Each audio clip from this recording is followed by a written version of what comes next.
Hey guys, this is Sparky from Sparky's Airsoft Reviews and Matches. Before I get the video started, I just want to apologize for the delay of the upload of this video. Just with everything going on with the coronavirus and everything else, I just haven't had time to film or edit. So again, I apologize for the delay.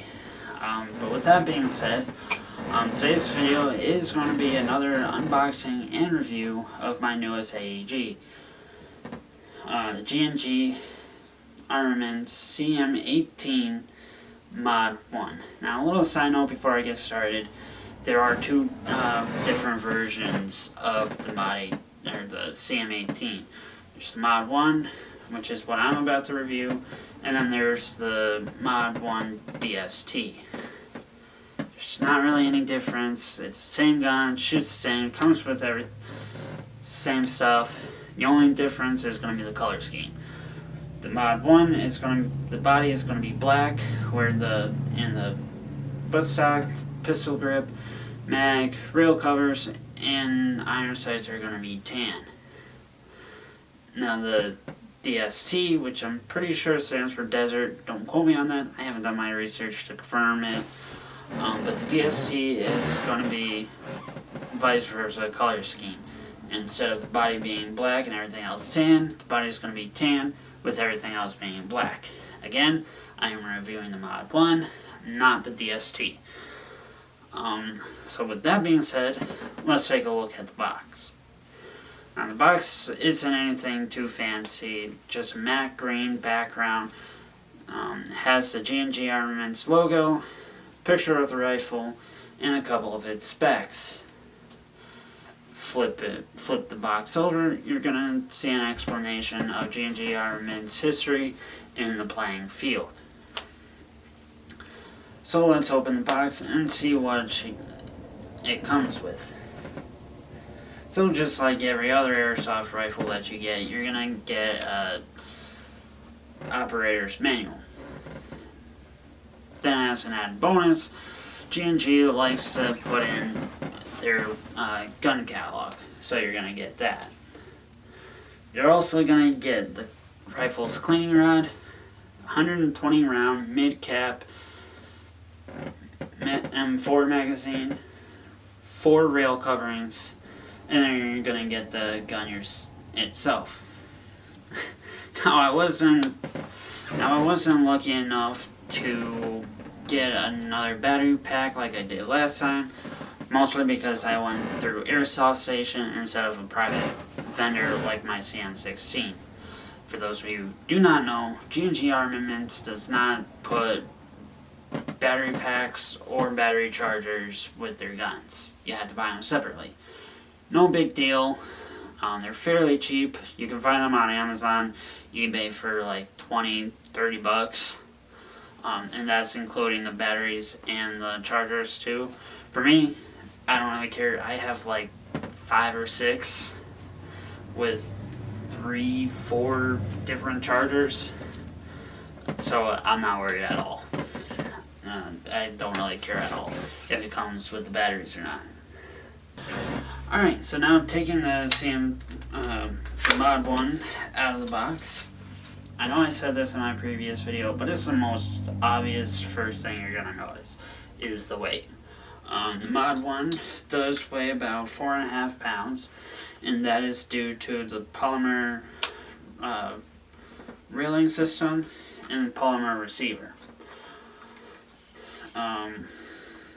Fully extended with the buttstock all the way back, it's going to be about 32 inches long, which is the average length of the M4. Now I'm going from tip to butt. The muzzle is a threaded FN scar style muzzle. Threaded meaning that you can put any type of muzzle FN scar style muzzle attachment. For me, I like to put mock suppressors on, and with it being already threaded and being G&G does sell their own mock suppressors. I bought one for my CM16. I'm still kind of debating whether or not to get a separate one for this or just to use my CM18. I guess I'll figure that out once I start painting this. But for the muzzle, the barrel is the RS railing system instead of a key mod. So the railing is right on. You don't have to go out buy separate railings or anything else like that. It just comes with it.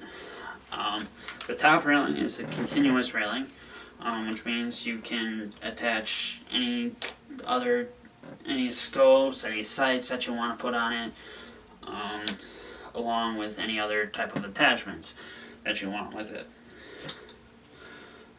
Going there, the body houses a 8mm bushing V2 gearbox, which allows two things. It allows two different fire modes, semi-auto and full auto. Unfortunately, it does not allow for 3-round bursts, which I so enjoyed with the CM18.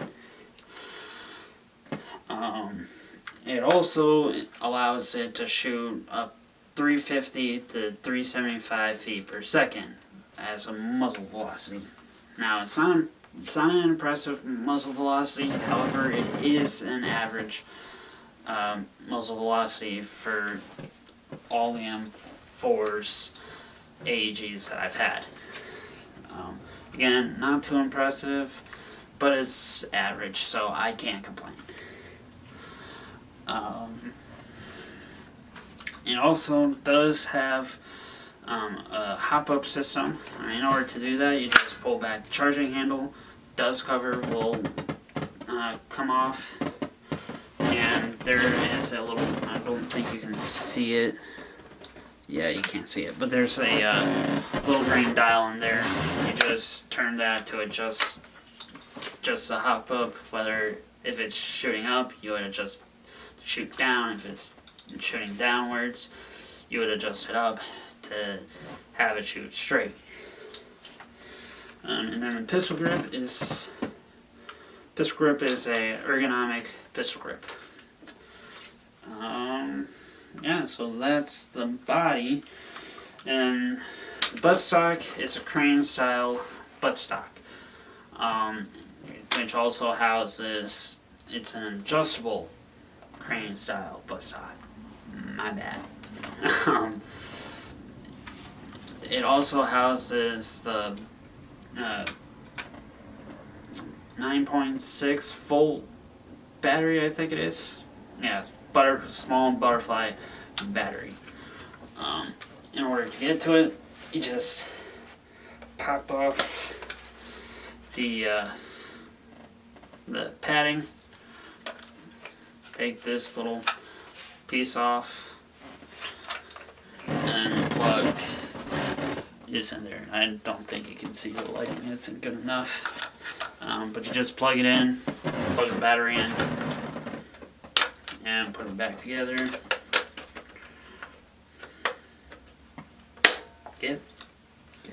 No. There we go. Just put it on. So, that is the rifle. Now, magazine is actually intrigued me when I first opened it up. I've had this for a few months now, but like I said, I just haven't had time to film or edit. So, but as I said earlier, the magazine is 120 round mid cap and 4 mag. Now, what's interesting about it is it's different from, trying to get my other, it's different than the high cap magazines. Now, what's different about it is the high cap has a little compartment. Again, I apologize for the lighting. The lighting in my room sucks. But it has a little compartment that you put all the BBs in, and then there's a little dial here tension dial that you turn, and the BBs come up here, and that's where they shoot out of. Well, as you can see, this doesn't have a little compartment nor a tension dial. Tension, it is a spring tension mag, which was very interesting to me. You just put the BBs in there, and it's ready to go. You don't have to spin it up, spool it up, or whatever. I do have a spring load or a speed loader to load this faster. If you don't have one, I highly recommend getting one, because if not, you're going to be loading 120 BBs into it one at a time.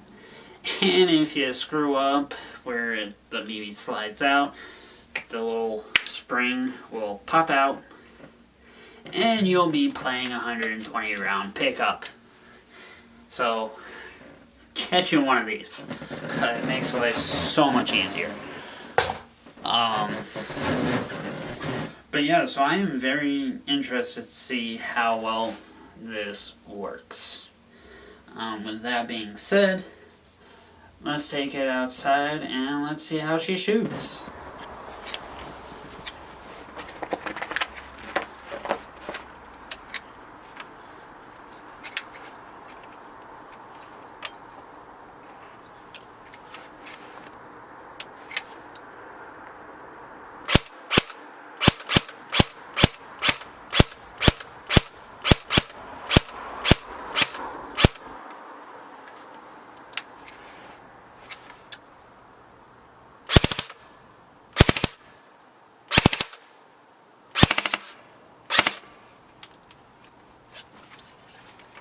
Alright, so now that we've seen how she shoots, it's time for the review.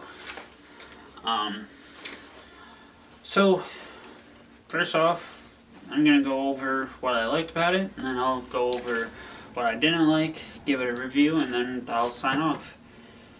So, first thing that I love the most about it is the sturdiness. It is very sturdy, it is very solidly built AEG. I don't have to worry about the barrel coming loose after doing maneuvers or whatever. I have had a couple of guns in the past where the barrel did come loose, and it was so annoying. Had to stop, tighten up the screws and everything. It's just annoying. Like I said earlier, I love the threaded FN SCAR style muzzle, because that way, and I also love how G&G sells their own mock suppressors, because that's what I like to put on. I don't have to go to an airsoft store and get the muzzle removed and put a new one on to put a suppressor on or anything else like that. So I just love how it comes with it. Again, I love the sturdiness of it. Love the weight. Love the look of it.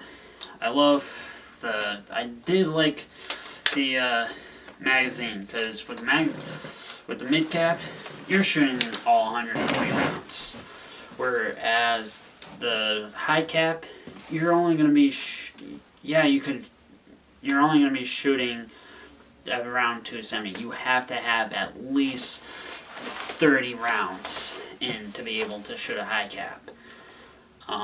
With this, you put 120 in, you're going to be shooting 120 rounds. I love that about that. Now, a couple things that I didn't like. First thing that I'm going to mention, I'm not deducting points off of, because I never use them. As soon as I make this video, I am going to take them off, is the iron sights. I don't like how the iron sights look. I mean, it's a weird shape. It's weird. But again, I never use iron sights. I always take them off and replace them with red dots, reflex, and I actually have a holographic sight for this.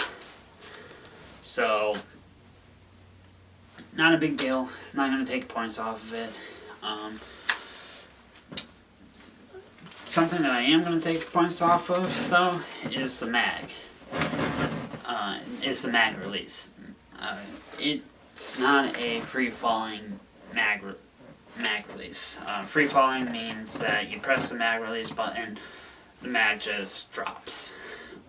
Whereas this stays. You actually have to pull it out.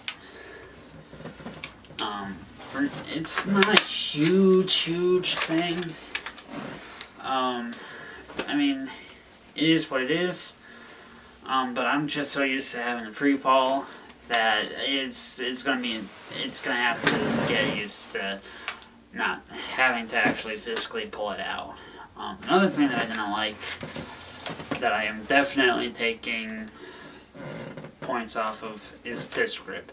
It's not comfortable for me. For me, I like my pistol grips rounded, and I also like slots to put my fingers on. It's a lot more comfortable, and it looks a lot better too, in my opinion. This pistol grip is just very squared off-ish. Doesn't have the grooves for my fingers, so it's just kind of uncomfortable, and especially around here where the grip connects to the receiver. It's uncomfortable. But other than that, yeah, I would probably give it a 4 out of 5 star review. Again, I love the looks of it. I love the detail that's put into it.